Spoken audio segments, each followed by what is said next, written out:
이번 신년 특별 새벽 기도를 통해서 성경에 나오는 신앙의 거장들에 대해서 살펴보고 있습니다. 첫날인 월요일에는 믿음의 사람 아브라함에 대해서 보았고, 둘째 날인 어제는 순종의 사람 모세에 대하여 보았습니다. 오늘은 찬양의 사람 다윗에 대해서 함께 보려 합니다. 구약의 시편은 유대인들의 찬양입니다. 그래서 시편의 부제에 보면은 무슨 악기에 맞춘 노래라든지 또는 어떤 노래에 맞춘 노래라든지 또는 인도자에 따라 부르는 노래라든지 등의 설명이 붙어 있곤 합니다. 비록 악보가 함께 실려져 있지는 않아도 유대인들은 시편을 통해서 하나님을 찬양했습니다. 시편은 모두 150개로 되어 있는데 그 가운데는 저자가 누구인가를 밝힌 것도 있지만 밝히지 않은 것도 많이 있습니다. 150개의 시 가운데 저자가 다윗이라고 밝히고 있는 시는 모두 73개입니다. 그리고 아삽의 시라고 밝힌 것이 12개, 고라 자손의 시라고 밝힌 것이 11개, 솔로몬의 시라고 밝힌 게 2개, 그리고 모세의 시, 또 에단의 시가 각각 1개씩이고 저자가 누구인지를 밝히지 않은 시가 50개입니다. 그러나 저자가 누구인가를 밝히지 않은 시 가운데 그 표현 양식이 다윗의 것으로 볼 수 있는 시가 대부분입니다. 그래서 다윗의 시는 전체 150개 가운데 100개가 넘을 것으로 추정을 하는 것입니다. 다윗은 어려서부터 찬양에 아주 익숙했던 사람입니다. 다윗이 성경에서 처음 등장하는 것은 사무엘하 16장입니다. 이스라엘의 초대 왕인 사울이 하나님의 말씀을 따르지 않자 하나님께서는 당시 선지자인 사무엘에게 사울을 버리겠다고 하셨고, 사울의 뒤를 이어서 왕이 될 자를 베들레헴 사람 이새의 아들 중에서 세우겠다라고 하셨습니다. 베들레헴은 아주 작은 동네이고 또 이새는 왕족도 아니고 전혀 알려지지도 않은 그저 목자의 삶을 살았던 사람입니다. 그래서 사무엘은 이새의 집으로 갔고 이새의 아들들이 한 사람씩 이 사무엘 앞으로 지나가게 했습니다. 그런데 7명의 아들들이 모두 지나가기까지 하나님께서 그 가운데 누구도 택하지 않으셨습니다. 그러자 사무엘이 이새에게 이 아들들이 다냐라고 물었고, 이새가 막내가 남아있기는 한데 그는 양을 지키고 있다라고 했습니다. 그러자 사무엘이 그를 데리고 오라고 했고, 그가 오자 하나님께서 사무엘에게 그가 하나님께서 택하신 자니 그에게 기름을 부으라고 하셨습니다. 그가 바로 다윗입니다. 사무엘이 다윗에게 기름을 부었더니 그날 이후로 다윗이 하나님의 영에 크게 감동되었다라고 성경은 기록하고 있습니다. 하나님의 영이 사울에게서 떠나자 악령이 사울을 번뇌하게 했습니다. 그러자 사울의 신하들이 사울에게 수금을 잘 타는 사람의 연주를 들으면 좀 나을 것이다 라고 했습니다. 그래서 사울이 수금 잘 타는 사람을 구해서 데려오라고 했고, 신하들은 수금을 잘 타고 하나님께서 함께 하시는 자가 있다며 한 소년을 데려왔는데 그 소년이 바로 다윗입니다.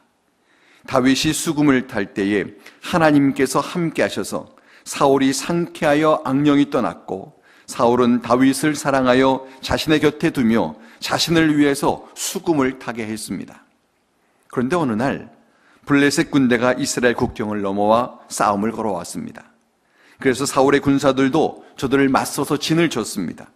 이때 블레셋 진영에서 거인인 골리앗이 나와 이스라엘 진영에서 한 사람이 나와 자신과 싸워서 그가 자신을 죽이면 자신들이 이스라엘의 종이 될 것이고, 자신이 그를 죽이면 이스라엘이 블레셋의 종이 될 것이라고 했습니다. 그러면서 누구든 나오라고 했습니다. 그러자 이스라엘 진영에서는 감히 누구도 나서지를 못했습니다. 이때 소년 다윗이 아버지의 심부름을 왔다가 이 광경을 보고는 이방 나라 사람이 하나님과 하나님의 백성을 모욕하는 것을 보고서 자신이 나서겠다고, 자신이 저를 물리치겠다고 했습니다. 사울을 비롯한 모든 사람들이 말렸지만 다윗은 여호와께서 자신이 양을 칠 때에 사자의 발톱과 곰의 발톱에서 건져내신 것과 같이 블레셋 사람의 손에서도 건져낼 것이라며 골리앗을 쓰러뜨리겠노라고 했습니다. 사울이 달리 다른 방법이 없어 어쩔 수 없이 다윗을 보냈습니다. 그래서 다윗이 골리앗을 향하여 나가며 하는 말이, 너는 칼과 창과 단창으로 내게 나오거니와 나는 만군의 여호와의 이름으로 내게 나가노라. 오늘 여호와께서 너를 내 손에 넘기시리니 내가 너를 쳐서 내 목을 베고 블레셋 군대의 시체를 오늘 공중에 세워 땅의 들짐승에게 주어 온 땅으로 이스라엘에 하나님이 계신 줄을 알게 하겠고 여호와의 구원하심이 칼과 창에 있지 아니함을 이 무리에게 알게 하리라 하면서 골리앗을 향해서 나가 물맷돌을 던져 쓰러뜨리고 그의 칼로 그의 목을 베었습니다. 다윗이 골리앗을 향해서 하는 말이 물론 선율이 있는 말도 아니고 또 그저 외치는 말이지만 그 속에는 그가 하나님을 찬양하고 있는 것이 담겨져 있습니다. 내가 찬양하는 그 하나님이 너를 넘기시리라, 너를 이기게 하시리라라고 말로써 하나님을 찬양하고 있는 것입니다. 이처럼 다윗은 하나님을 의지하는 마음으로 그리고 하나님을 찬양하는 것으로 강하게 무장된 사람입니다. 다윗이 이처럼 용맹할 수 있었던 것은 하나님의 영이 그와 함께 하셨기 때문입니다. 다윗은 늘 하나님과 함께 있고 하나님께서 다윗을 내 마음에 합한 자라고 하시며 다윗과 함께 하셨습니다. 다윗이 많은 시로 하나님을 찬양할 수 있었던 것도 그가 늘 하나님과 함께하며 깊은 교제를 나누었기 때문입니다. 하나님과 깊은 교제를 나누는 사람은 당연히 하나님을 찬양하게 될 것입니다. 그래서 다윗은 그의 온 삶을 통해 하나님을 찬양했습니다. 그는 자신이 겪는 모든 상황을 찬양으로 하나님께 아뢰고 그 상황을 하나님과 교제하는 통로로 삼았습니다. 그래서 다윗은 기쁠 때에 찬양했을 뿐만 아니라 슬플 때에도 찬양을 했고 평안할 때에 찬양했을 뿐만 아니라 두렵고 불안할 때에도 찬양을 했습니다. 감사할 때에 찬양했을 뿐만 아니라 고난의 때에도 찬양했습니다. 심지어는 자신의 죄를 깨닫고 회개할 때에도 하나님을 찬양한 것을 볼 수 있습니다. 다윗이 그의 삶 가운데 하나님께 가장 부끄러웠던 때는 그가 밧세바와 간음하고 숨기고 있다가 나단 선지자를 통해서 그것을 지적받았을 때입니다. 다윗은 그때에도 자신의 죄를, 자신의 회개하는 바를 시편으로 지어서 하나님을 찬양했습니다. 그래서 시편 51편에 보면은 그 부제에 다윗이 밧세바와 동침한 후 선지자 나단이 그에게 왔을 때라고 그 배경을 밝히고 있고 그가 그 시를 통해서 자신의 죄를 철저하게 회개하고 있는 것을 볼 수 있습니다. 이처럼 다윗은 모든 상황 중에서 하나님을 찬양했습니다. 이 말은 우리도 모든 상황 중에서 하나님을 찬양할 수 있다는 겁니다. 하나님을 찬양할 수 없는 상황은 우리의 삶에 없다는 것입니다. 왜냐하면 우리가 어떤 상황에 있든 하나님은 살아계시고 하나님은 우리의 삶에 역사하실 수 있기 때문입니다. 찬송은 우리로 하나님과 함께하게 합니다. 그래서 그가 시편 22편 3절에서 이스라엘의 찬송 중에 계시는 주여 주는 거룩하시니이다 라고 고백을 했습니다. 이 말은 하나님께서 우리가 찬송하기를 원하실 뿐만 아니라 우리가 찬송할 때에 하나님의 하나님 되심이 드러난다라고 하는 것입니다. 이사야 43장 21절에서도 하나님께서 이 백성은 내가 나를 위하여 지었나니 나를 찬송하게 하려 함이다 하셨습니다. 그래서 우리가 찬송할 때에 우리의 마음이 하나님을 향하게 되고 우리가 찬송할 때 우리가 하나님을 경험하게 됩니다. 사도 바울이 에베소서 5장 18절에서 술 취하지 말라. 이는 방탕한 것이니 오직 성령의 충만함을 받으라 라고 했습니다. 성령의 충만함을 받는다는 것이 무엇이겠습니까? 하나님의 영이 내 안에 거하시고 그 영이 충만해서 내가 하나님의 임재를 경험할 뿐만 아니라 하나님의 역사하심을, 하나님의 인도하심을 경험한다는 것 아니겠습니까? 그래서 18절에 이렇게 말한 후에 19절에서 시와 찬송과 신령한 노래들로 서로 화답하며 너희 마음으로 주께 노래하며 찬송하라 라고 했습니다.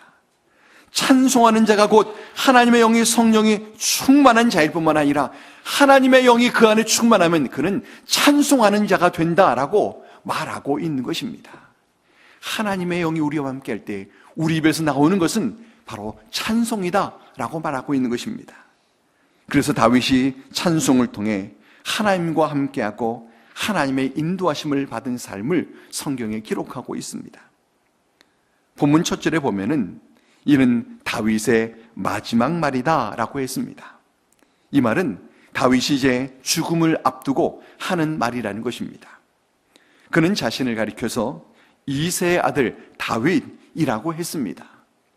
이미 말씀드렸듯이 이새는 베들레헴의 작은 마을에서 그저 목자 생활하던 무명의 인물입니다.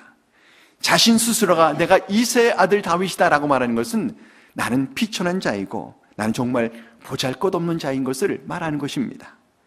그런데 곧 이어서 말하기를 자신을 높이 세워진 자, 야곱의 하나님으로부터 기름 부음 받은 자라고 했습니다. 왕족도 아니고 배경도 없는 그가 미천한 자신을 하나님께서 왕으로 높여주셨음을 그가 고백하고 있는 것입니다. 그리고는 자신을 소개하기를 이스라엘의 노래 잘하는 자라고 했습니다. 여기 노래라고 하는 히브리어 단어가 자미르라고 하는 단어인데 이 단어는 영을 즐기는 노래를 가리키는 단어가 아니라 창조주 하나님을 찬양하는 노래를 의미하는 단어입니다. 그냥 영을 부를 때 쓰는 단어는 다른 단어를 사용합니다.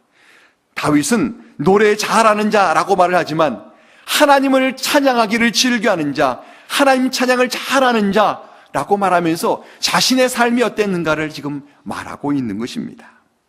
그리고는 말하기를 여호와의 영이 나를 통하여 말씀하심이요 그의 말씀이 내 혀에 있도다 라고 했습니다. 하나님의 영이 그를 다스리시며 그로 하여금 말하게 하셨다라고 하는 것입니다. 그가 찬양하는 삶을 살 수 있었던 것은 그의 안에 하나님이 계셨기 때문이고 하나님이 그로 하여금 찬양하는 삶을 살게 하셨음을 고백하고 있습니다. 그러면서 그가 고백하기를 하나님께서 자신을 사람을 공의로 다스리는 자라고 하시고 하나님을 경외함으로 다스리는 자라고 하시고 자신을 돋는 해의 아침빛 같고 구름 없는 아침 같고 비 내린 후에 광선으로 땅에서 우미 돋는 새풀 같다라고 하셨다라고 했습니다. 이 말은 다윗이 하나님께서 자신을 과분하게 대해주심에 감사하면서 찬양하는 말입니다. 내가 정말 비천한 자인데 하나님이 나를 이와 같은 자로 여겨주시고 이렇게 삼아주시고 이렇게 높여주셨나이다 라고 감사하며 고백하며 찬양하는 것입니다. 그가 그의 마지막 말에도 하나님께 대한 찬양의 말을 하고 있었던 것입니다. 저는 우리도 평생토록 하나님을 찬양하고 마지막 순간에도 찬양하기를 간절히 바랍니다. 평안 중에 찬양할 뿐만 아니라 고난 중에도 찬양하고 건강할 때 찬양할 뿐만 아니라 병들었을 때에도 찬양하고 기쁠 때에 찬양할 뿐만 아니라 슬플 때에도 찬양하기를 바랍니다. 그렇게 찬양하는 가운데 우리 안에 역사하시는 하나님을 경험하게 되기를 바랍니다. 우리가 찬양할 때 하나님은 우리의 마음을 바꾸실 뿐만 아니라 우리의 삶도 얼마든지 바꾸실 수 있다라고 하는 것입니다.